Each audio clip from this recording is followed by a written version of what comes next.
আসসালামু আলাইকুম।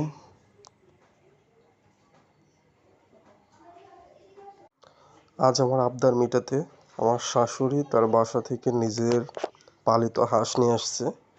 আজ আমাদের বাসায় চুই ঝালের হাঁসের মাংস রান্না হবে। এই জন্য আমার ওয়াইফ নিজের হাতে হাঁসটিকে জবাই করে তার সমস্ত পশম গরম পানিতে দিয়ে বাসাতেই পরিষ্কার করা হয়েছে। যেহেতু আমরা বাড়িতে পালিত হাঁস, তাই বাইরে থেকে কোনো কিছু করা হয়নি।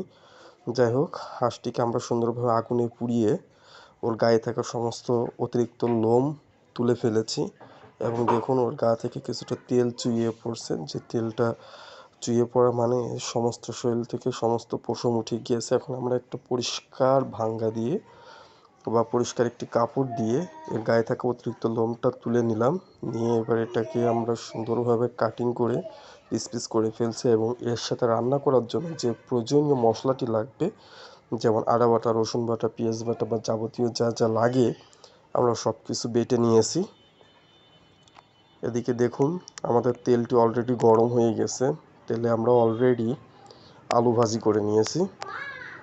যেহেতু গোশের ভেতরে আলু দিতে হবে, আলু ব্যতীত গোশটা আসলে মজা লাগবে না। চুই ঝালের মাংস সাথে একটু আলু হইলে খাইতে আরও বেশি টেস্ট লাগবে। এবারে তাতা গরম তেলে আমরা মশলাটা ছেড়ে দিলাম। মশলাটা কিছুক্ষণ যাবত আমরা এভাবে নাড়াচাড়া করব। মশলা নাড়তে নাড়তে একটা পর্যায়ে মশলা থেকেও একটা তেল বা একটা রস ছেড়ে দিবে এবং তেলটা আমাদের কড়াইতে থাকা যে তেলটা আছে তা সম্পূর্ণভাবে মশলার সাথে মিশে যাবে। অবশ্য আপনারাও জানেন কিভাবে মশলাটা ফ্রাই করতে হয় বা মশলাটা কষিয়ে নিতে হয়।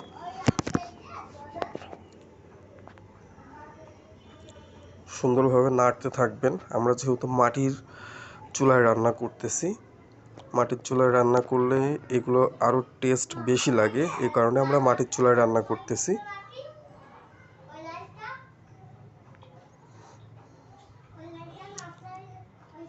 এদিকে দেখুন আমার ওয়াইফ খুব সুন্দরভাবে আলুটা ভাজি করে রাখছে। আলু ভাজি করা মানে আলু অলরেডি সেদ্ধই হয়ে গেছে, এত সুন্দরভাবে ফ্রাই করে রাখছে। এখন এর ভেতরে গোশটা ছেড়ে দেওয়ার পালা। দেখুন মশলা পুরোপুরি কমপ্লিট। মশলাটি লাল কালার থেকে হালকা ব্রাউন কালারে চলে আসছে।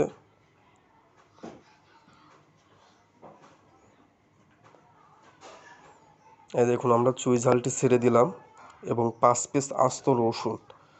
আসলে গোশের সাথে রসুনটা, আস্ত রসুন হইলে পরে খাইতে অনেক মজা লাগে।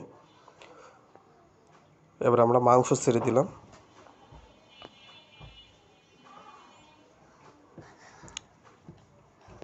একটি হাঁসে প্রায় 1.5 কেজি মতো মাংস হয়েছে। আমার খুব ফেভারিট হাঁসের মাংস এবং চুই ঝাল।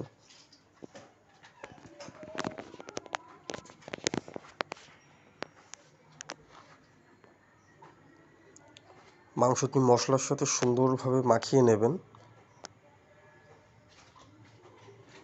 যেহেতু গরম কড়াই, তাই সুন্দরভাবে মাখিয়ে নিয়ে হালকা একটু পানি ছেড়ে দেবেন। মাখানোটা সম্পূর্ণ হলে তারপরে পানিটা ছাড়বেন, যাতে নিচে থেকে ধরে না যায়।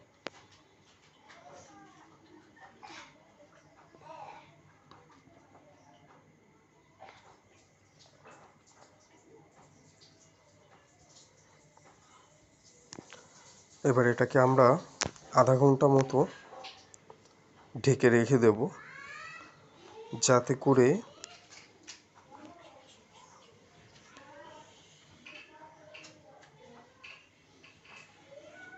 এই যে আমাদের ঢেকে রাখা শেষ। এর ভিতরে অবশ্য আমরা অনেকটা সময় স্কিপ করছি, মোটামুটি আধা ঘন্টা মতো।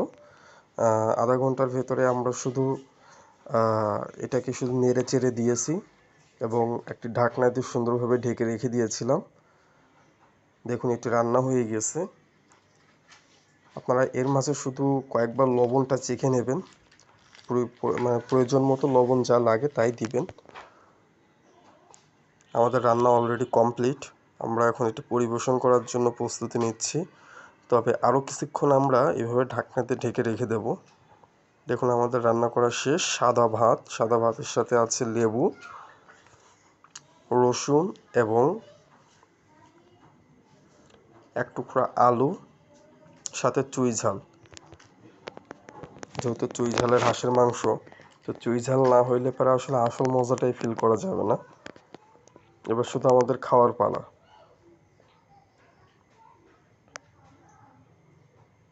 সুন্দর হয়েছে। আজকের মতো এই পর্যন্তই। আসসালামু আলাইকুম।